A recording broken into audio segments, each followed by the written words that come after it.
அனைவருக்கும் வணக்கம். சற்றுமுன் வெளியான முக்கிய அறிவிப்பின்படி தென்னிந்திய பகுதியின் மேல் ஒரு வளிமண்டல கீழடுக்கு சுழற்சி நிலவுகிறது. இதன் காரணமாக தமிழகம், புதுவை மற்றும் காரைக்கால் பகுதிகளில் இன்று முதல் அடுத்த 4 நாட்களுக்கு பெரும்பாலான இடங்களில் கனமழை பெய்யக்கூடும் என சென்னை வானிலை ஆய்வு மையம் எச்சரிக்கை விடுத்துள்ளது.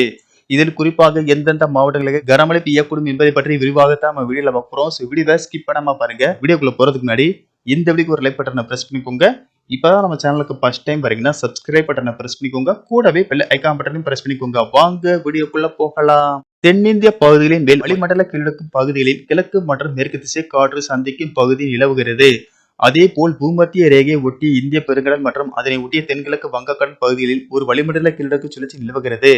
இதன் காரணமாக தமிழகம், புதுவை மற்றும் காரைக்கால் பகுதிகளில் இடி மின்னலுடன் கூடிய லேசானது முதல் மிதமான மழை பெய்யக்கூடும் என்றும் நீலகிரி, கோயம்புத்தூர், திருப்பூர், தேனி, திண்டுக்கல், ஈரோடு, கிருஷ்ணகிரி மற்றும் தருமபுரி மாவட்டங்களில் ஓரிரு இடங்களில் கனமழை பெய்ய வாய்ப்புள்ளது. நாளை தமிழகத்தில் ஓரிரு இடங்களிலும், புதுவை மற்றும் காரைக்கால் பகுதிகளிலும் லேசானது முதல் மிதமான மழை பெய்யக்கூடும் என்றும் 25, 26ஆம் தேதிகளில் மேற்கு தொடர்ச்சி மலை மாவட்டங்கள் அதனை ஒட்டிய மாவட்டங்களில் ஓரிரு இடங்களில் லேசானது முதல் மிதமான மழை பெய்யக்கூடும். இதர தமிழகம், புதுவை மற்றும் காரைக்கால் பகுதிகளில் வறண்ட வானிலை நிலவக்கூடும். மேலும் இன்று முதல் மார்ச் 25ஆம் தேதி வரை தமிழகத்தில் அதிகபட்ச வெப்பநிலை ஓரிரு இடங்களில் இயல்பை விட 2 முதல் 3 டிகிரி செல்சியஸ் அதிகமாக இருக்கக்கூடும். சென்னை மற்றும் புறநகர் பகுதிகளை பொறுத்தவரை இன்றும் நாளையும் வானம் ஓரளவு மேகமூட்டத்துடன் காணப்படும் என்றும் நகரின் ஒரு சில பகுதிகளில் இடி மின்னலுடன் கூடிய லேசானது முதல் மிதமான மழை பெய்யக்கூடும்.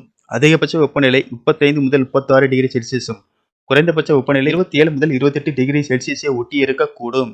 மீனவர்களுக்கான எச்சரிக்கை ஏதும் விடுக்கப்படவில்லை. நன்றி, வணக்கம்.